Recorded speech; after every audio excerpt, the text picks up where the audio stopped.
hear my cry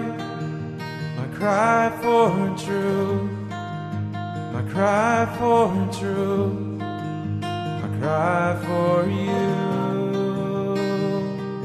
Welcome to the Hey Pastor podcast, our first new episode of 2018. Glad to have you with me. I am Pastor Marc from Liberty Hill Baptist Church in Moody, Texas, where I serve my congregation as pastor, my wife as husband, my children as father, and to everyone around me, I am an example that God does indeed choose and use the weak and foolish things of the world. In this episode, I actually bring on some backup to answer a question. As you know, if you have a question that you would like to ask, you can submit that through the website, and I will try to answer those as best I can. And sometimes I will bring on help to help me do it. This question actually was not submitted from a believer seeking answers. This was a question from a skeptic challenging the belief of Christianity. Specifically, he was addressing how it is that we know the Bible is historical and not a work of fiction. And so I'm going to bring on Nick Peters from Deeper Waters Ministries, deeperwatersapologetics.com. Nice ministry he has going on over there. You can check that out. We'll give you all of the particulars later in this episode. But first, I want to remind you that we have our first question and answer event of 2018 coming up on January 28th at 6 p.m. at Liberty Hill Baptist Church. You can check out the details for that at lhbcmoody.org. And I'm really looking forward to this one. We have a new member joining the panel, as well as an old favorite returning. So you will have myself answering questions, as well as Kenneth Vaughn, sociologist from Baylor University, who has participated in the last few. Reverend Dave Dover will be making a return. Time has not allowed him to join us recently, but he has been a participant in almost all of the question and answer events I have hosted, and he will be returning to help.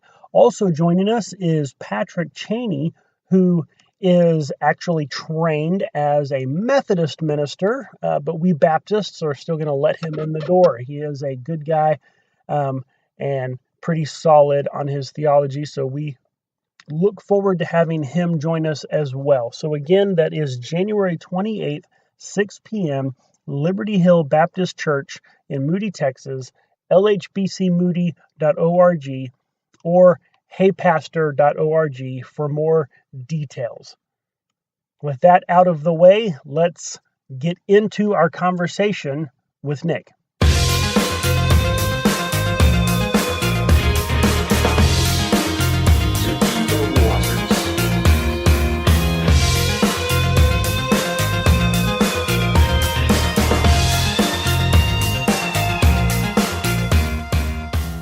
Thank you for agreeing to this, coming on and helping this out.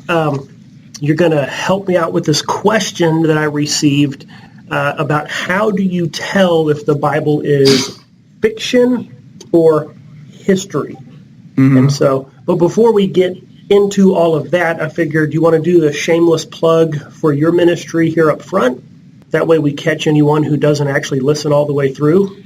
So you want to know about my ministry there? Anyone that's familiar or listens to me probably doesn't know you, and so let's let them know who you are and why they should care about what you have to say. Okay. My name is Nick Peters. I work with Deeper Waters Christian Ministries.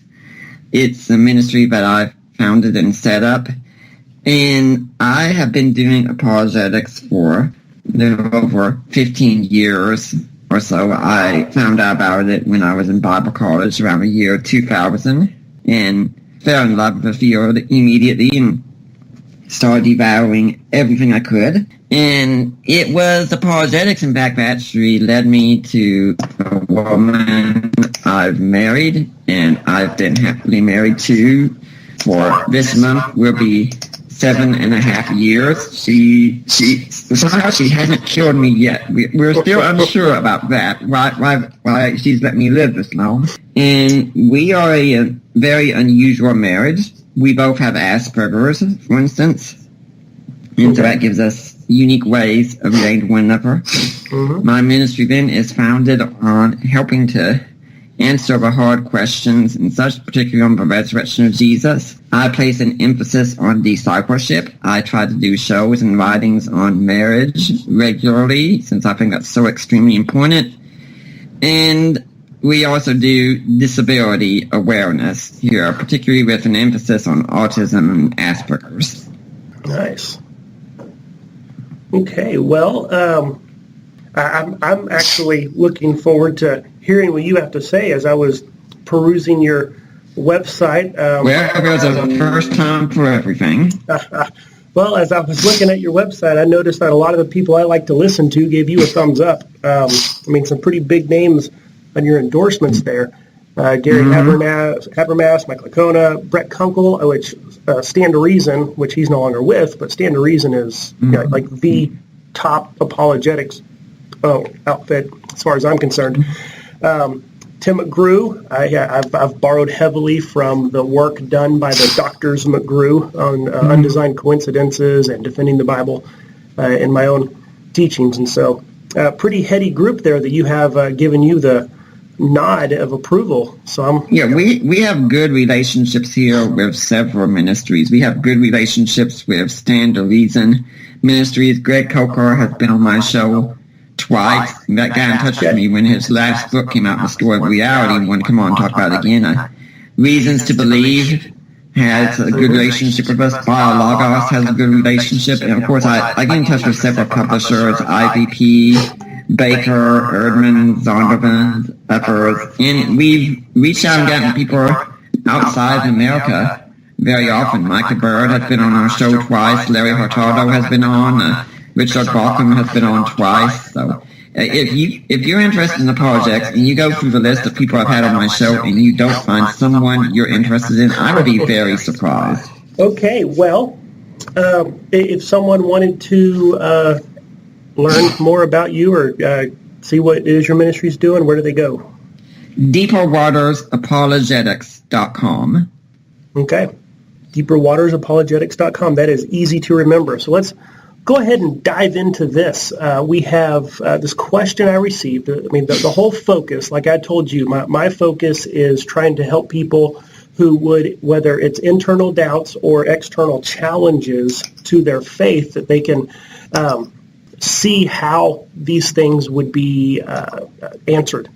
And so even if they're not able to articulate and argue persuasively with someone else, that they can at least in their own knowledge and faith stand firm in their convictions. Right.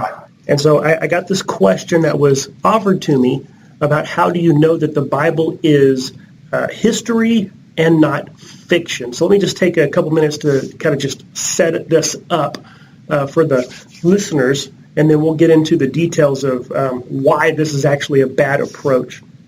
I'm going to read how it was the question was given to me word for word. They said, if I gave you an anonymous book with no cover, no publication information, what things would you look for to determine if it should be in the fictional section of the library or the historical section of the library? And so that was the question presented. So you have a book, a document you know nothing about, and how would you know if it is history or fiction? And they went on to say this is huge because however you answer it for any other book should be how you answer it for the Bible. This was a little bit of an unusual question for me. I've never actually had this kind of specific question before. The people usually bring up questions about the dating or the authorship or the manuscript evidence. And so I could see how this might be have some rhetorical power for someone who had never really thought it through before. So why would this kind of approach not really be a good way of determining, or how would you respond? Let me just get Nick's thoughts. Well, first off, let's be clear. The question really is a good one to be asking. How do we know the Bible is historical? That is a good question, and that's a question every Christian should be asking. But the thing is, there's so much loaded into what the guy says. I mean, one of the first things that struck out to me was he said, if I give you an anonymous document. First off, not all the books in the Bible are anonymous. Several of the Pauline epistles, for instance, say Paul is the author.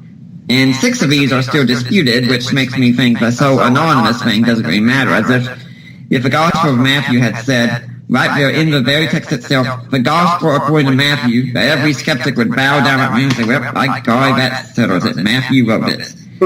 Of course not. And there are so many books in the ancient world that are anonymous, and we have an idea of who wrote them based on tradition from what other people said. For instance, Plutarch's Lives, and we know that from one of his grandchildren, that he's one who wrote it. And E.P. Sanders, who is a biblical scholar, but I wouldn't consider him a Christian since he doesn't believe in miracles. He said that had they had said something about the gospel according to Matthew, the focus would have been more on Matthew instead of the gospel itself. Being anonymous it's kind of like the way an encyclopedia article would be seen today. And by the way, I find it strange that all these people talk about things being anonymous and not being trustworthy. We'll be so quick to jump to the abomination that causes misinformation, which is, of course, Wikipedia. And every entry on Wikipedia is anonymous. But guess what? It's treated like the Holy Grail today. Yeah. Now, as we go on from there, I'd say, well, the Bible comes from another culture, another time, another place, and another language. So let's try and work with as many people who are scholars in the field who have studied those subjects and see what they say. See if the Bible stands out. We would also want to determine the genre of the Bible. Is the Bible written to be fiction or not? I mean, even if it's not written to be fiction, that doesn't mean it's true, but it means we should consider the author as at least intending to write history. Did he do a good job? And I mean, those are the kinds of questions I would ask. Yeah, what strikes me is that what this does is it actually kind of seems to take the issue outside of examining evidence and any kind of facts or truth-seeking, and instead it sets the individual up as their subjective opinion or their own credulity is the judge of whether or not something would be fact or fiction. There's something I call atheistic presuppositionalism. Yeah. And this is the idea that, unfortunately, so many atheists seem to begin with the idea of, I'm an atheist. I'm an atheist because I'm a man of reason and logic. Therefore, any belief that I hold would be based on reason and logic. If you disagree with these beliefs, you are irreasonable and illogical. And part of that belief system includes theism. Because I'm a man of reason, I do not believe in gods, or I do not believe in miracles. And if you believe in these, you must not be a person of reason. And since you're disagreeing with me, you're obviously unreasonable right now. And my position is obviously reasonable. Now, this isn't to say there aren't unreasonable atheists or there aren't reasonable atheists. There are reasonable atheists and unreasonable atheists. There are reasonable Christians and unreasonable Christians. But the thing is, if you start out with the assumption that the practice of reason necessarily means your worldview has to be true and such, and everyone else is wrong, well, you're going to have a hard time, especially if you can't demonstrate your own claims. Absolutely. So the whole issue of just grab some random writing and, just how does that feel to you, history or fiction, gets you nowhere. It actually does zero work as far as determining if it actually is history or fiction. Right. Because we're not dealing with random writings. We're dealing with a very specific writing at this point. Right. And if you ask me, for instance, if you just had the text itself, could you know the Bible is historical? Well, no, you couldn't. You actually have to go out and study the text. I mean, the thing is, skeptics and Christians in many ways treat the Bible as if it's a magic book, and the usual methods of historical research cannot be applied to it whatsoever. I think it's amazing. Atheists and Christians in many ways approach the Bible with the exact same mindset. It's just one of them thinks the Bible is absolutely true, one thinks it's absolutely false. Now, the person who posed this question to me, they went on to give a list of some suggested markers of criteria that if a text has these criteria, then it's probably fiction. Just a few of them were kind of strange things to me as I was looking at them. And you and I talked about this a little bit before. Things like use of literary devices like irony, or a third-person kind of omniscient viewpoint that is being written from, or characters that come in, they serve a purpose, and then they leave. And so things like that to me, I'd like to get your thought on this, to me that seems anachronistic. It's not only anachronistic, it's just false. I don't know any historian in the field who applies such criteria. And if you do that, many of the things that we consider to be historical in Greco-Roman literature of the time and such would be false, because those kinds of things happen. I mean, if you read Plutarch's Lives, for instance, characters can come in and out, and the main reason a character is introduced oftentimes is to show something about the main life under question. That's just the way it works. That has nothing to do with being history. And of course good writers use literary devices. Of course they do. They want to frame it in such a way to make the history exciting and interesting.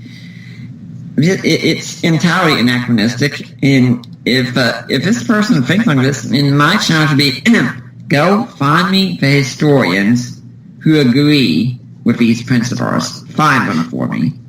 Yeah, that's an often charge that if you talk to skeptics too often, they'll say, well, this is how experts in the field determine these things, and they give you some kind of standard or criteria, and I found often that's actually not the standard or criteria that experts in a field determine things. Yeah, if they want to talk about experts in the field, usually I also ask this question beyond just what the experts are. I say, when is the last time you read an academic book advocating a position that disagreed with you? If you do not do that, then you are just simply engaging in confirmation bias, and all your experts are simply defined as people who agree with me. And many times they may not even be scholars in the field. It could just be someone on the internet and such. I mean, there are people on the internet who know what they're talking about. I would consider myself one of them. But there are people on the internet who don't have a clue what they're talking about. This question came to me from a guy who practices what's called street epistemology. I know you're familiar with it. I'm just now becoming familiar with it. And what was stood out to me is that the whole tactic of street epistemology is not actually getting at the truth. It's not actually truth-seeking. It's the purpose is tactics to create doubt. And so the question put in that context really makes a lot of sense, that it's not actually trying to get someone to critically think about whether or not the Bible is true to come to a good conclusion. It's actually worded in such a way to create doubt. And so that in itself, I think that believers should be wary of any kind of question that is looking to. It's almost, in the same vein of, did God really say? That it's that same kind of feel to it. And so I'm actually going to have a podcast later with someone talking about getting into the specifics of the strategies and tactics that street epistemology uses. But it's kind of almost shady. I've talked to a few that seem like perfectly nice people. I don't know if they understand the manipulation that they're doing, or if they're fully willing participants, but the tactics itself is kind of cool. I've read Peter Boghossian's book. He's the one who started the soul movement and such. And there was a time he was even thinking about doing, I haven't heard much about it, but doing a sort of TV show or such that he would call the Reason Whisperer. There's a thing that automatically you're a person of reason, and people who are theists or Christians are not people of reason. And he would be going to area churches to ask people questions. And as soon as I heard it, I said, do it. And by the way, come to my church, and I will be ready, and you will get a show you will not forget. And the sad thing is, many churches would not have people who would be ready, that kind of thing. And the thing is, as street epistemologists, too many times they like to set themselves up as experts in the field when they're really not. There are some interesting works you can read on this kind of thing. Tom Nichols' book, The Death of Expertise, comes to mind in an area where everyone thinks, by virtue of having an opinion, I am an expert. I think one thing that I would tell to believers, to Christians who might encounter these kind of ideas, is that one thing that it seems this kind of new wave of, it's atheistic evangelism has going on, is that it assumes confirmation bias. It assumes you only believe this because your parents said so, or because it feels good. You're not thinking critically, and so that's why they have the questions like, what if it were anonymous? What if you didn't know it was the Bible? What if how would you feel about this if you didn't already know everything else that you're bringing to the table? And so it's like that's why they pull it out of context to create the doubt. You can't actually assess something by just removing all of the background knowledge and context that you bring to the table to assess it. But they do that, it seems to me, to try to get you to, once they get that seed of doubt, then they get you to question other things. But like I said, I'm going to do a whole other podcast on that with somebody else. So this approach obviously is flawed for very many reasons that we just said. But if someone were to actually be wrestling with this question of, I have the Bible in front of me and it says some good things, but it says some weird things. How do I know? Is this history or is this fiction? What would be the right way that they need to approach that question? There's a magical place that exists in many towns in America called a library. And a lot of people have lost sight of this because of this invention of something called Google, where they think that's sufficient. But no, go to a library and get books by people who are PhDs and experts in the field, who have passed peer review, and who are writing on a topic. Read both sides, definitely. I mean, if you're a Christian, look in the Christian apologetics section. Some things are good, some things are not good. I'll tell you that. I love to read a good apologetics book, but I would be more than happy to blast a really bad one, because there are a lot of bad ones that don't really do the research. Check the authors as much as you can, see their backgrounds. Go watch some debates. Sometimes Unbelievable is a great podcast to listen to for debates. Yes. You can find many debates on YouTube. Just go out there and learn as much as you can. And if your library doesn't have the books, look up something called interlibrary loan and do that. I do that for several books that I read. But kind of, I guess, as a matter of methodology.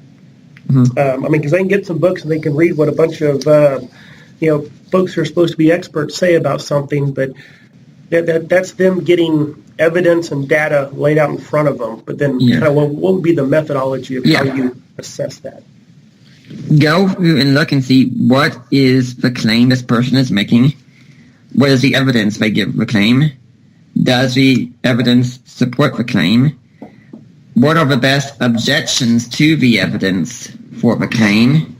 Which side makes the most powerful arguments? Are there any logical fallacies in the arguments that you're getting? And there is no one-way magic bullet. I can't point to any book in apologetics and say, if you go out and read this book, all your questions are going to be answered from now on. Because different people have different questions. And the area that troubles you might not be the area that troubles someone else.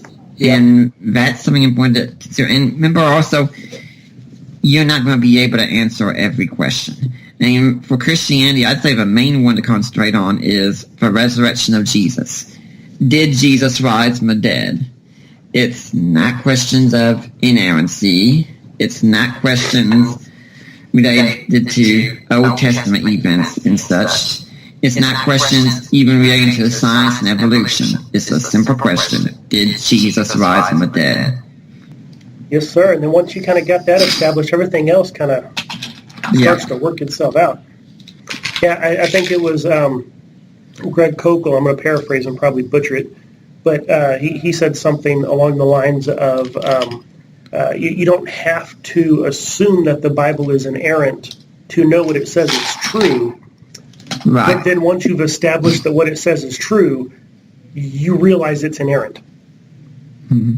Yeah. Essentially. Even if it's not inerrant, I've still got the resurrection of Jesus. I'd say, well, I have to change my doctrine of Scripture and such some, but I don't want to change my doctrine of Jesus. Yeah, that's a lot of people like to focus on a lot of different secondary issues when it comes down to it. It's about Jesus. It's all about Jesus. And that cornerstone, hey, the Bible says he's the cornerstone. That cornerstone of our faith is the most literally rock-solid, evidenced event. One example I'd give of Christians getting secondary things wrong is that I do like to debate end times events. Yeah. I mean, something I find going on too many times is you will go on YouTube and such, and you'll find all these people making all these videos about when Jesus is going to return and all these signs that are taking place, and by God, they have all the charts and graphs laid out for every single thing. They know who the Antichrist is, everything like this. You ask them for a defense or a resurrection, they don't have a clue. Yeah. If you are that type of Christian, you are doing something wrong. You have misplaced priorities, and your focus of evangelism should not be the end time, but it should be the resurrection of Jesus. That's right. The question, who do you say that I am? That one needs to be answered first and more thoroughly than anything else you address. And so, all right. Well, I think we have fairly sufficiently answered this question. So I'm hoping that anyone out there who may be wondering or who may come up with a challenge, someone, a friend, family member who says, well, the Bible's just fiction. Well, now maybe they have a way that they can say, wait, hold up. No, put the brakes on right there.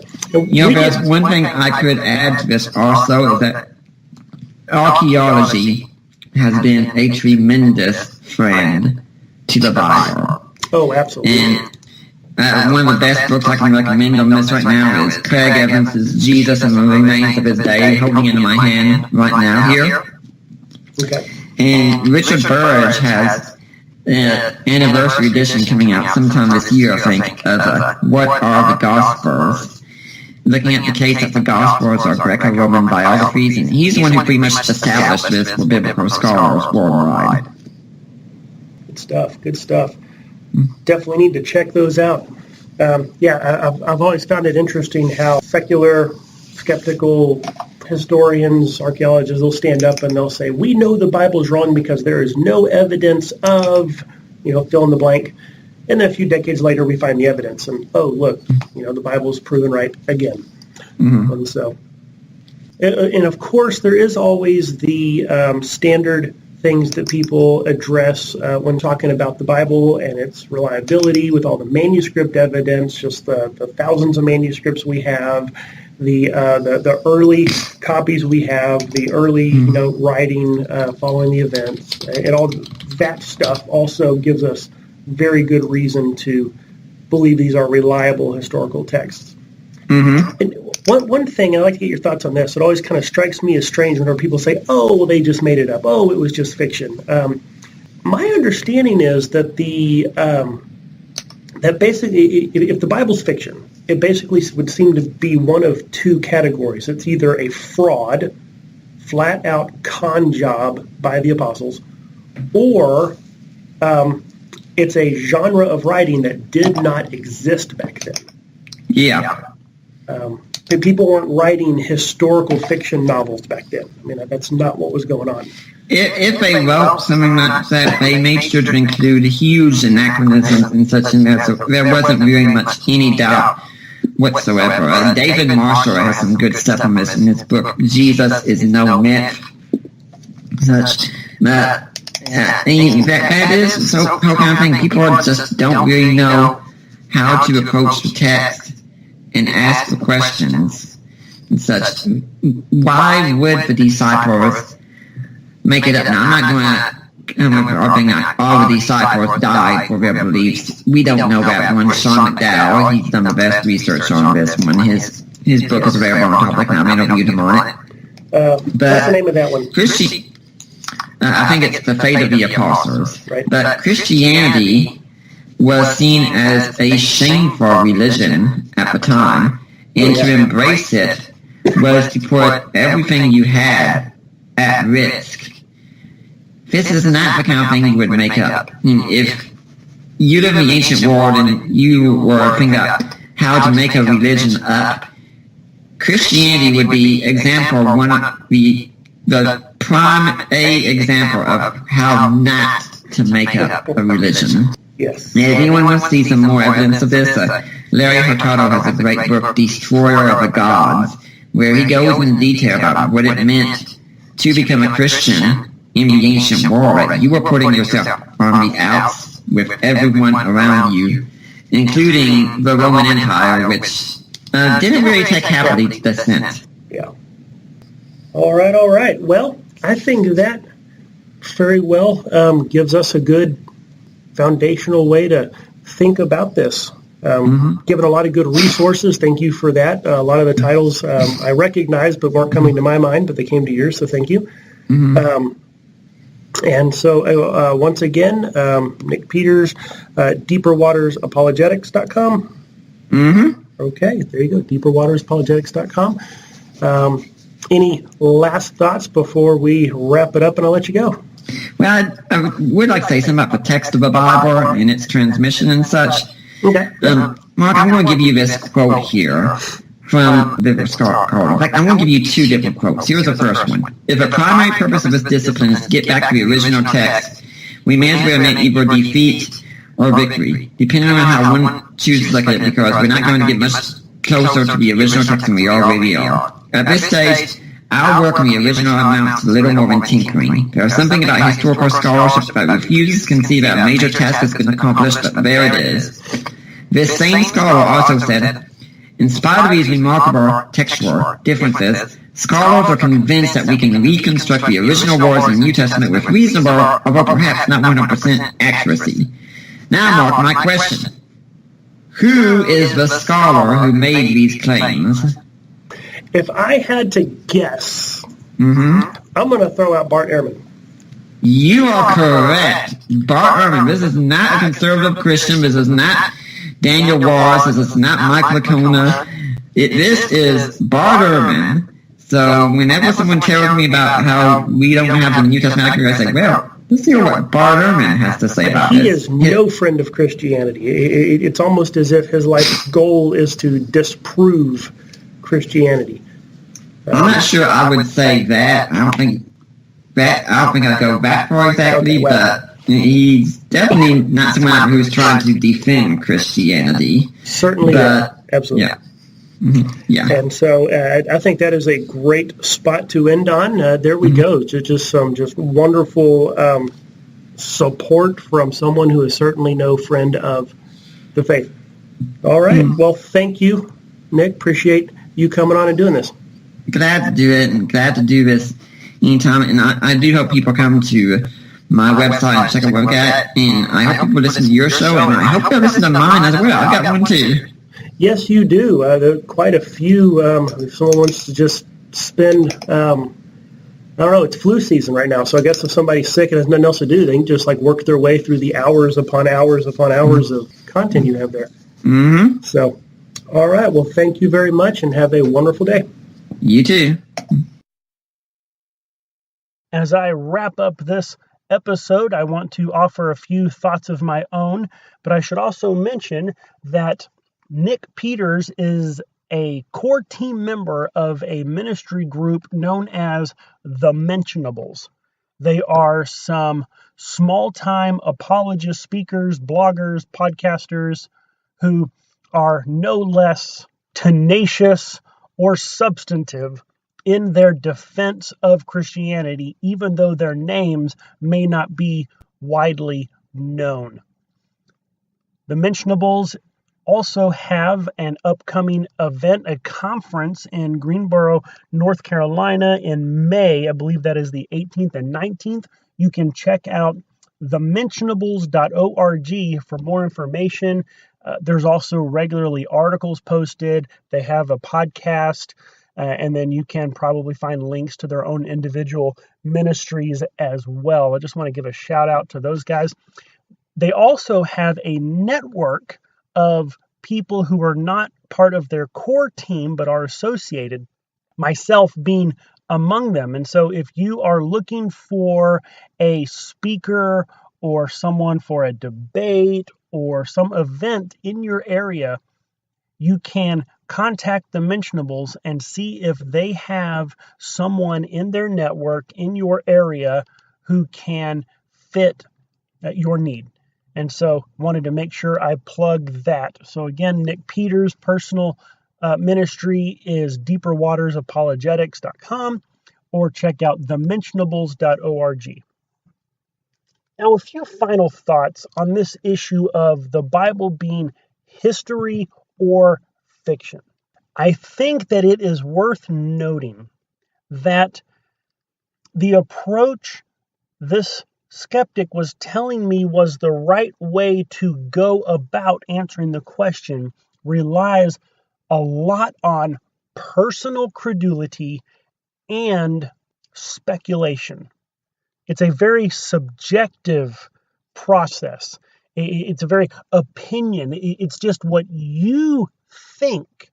It doesn't actually dig into the facts and the evidence. What it does is it sets up you as the judge of whether or not something is true or not.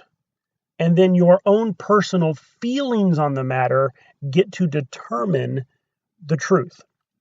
But as we all know, feelings do not determine truth. And so as we approach the question of the Bible being fiction or history, the correct way to do it is not to start with what you think or what you feel or what seems right to you, but to actually go to the evidence and work your way into deciding, is this an historical document based on the actual evidence we have about when it was written and by whom, and the manuscript evidence that we have and the corroboration from other points of history. Because if we only go by how something seems to us, we cannot reliably arrive at a correct answer, because sometimes truth is stranger than fiction, and sometimes fiction can make a lot of sense. And so we can't just let our own kind of ideas and how it seems to us be the ultimate judge. We must dig into the evidence to answer the question. So that is all for this episode of the Hey Pastor podcast. Please check out past episodes at heypastor.org. Submit a question if you would like. And in the meantime, have a wonderful day and God bless. Hear me now, Lord, I'm calling for you to find me here, to find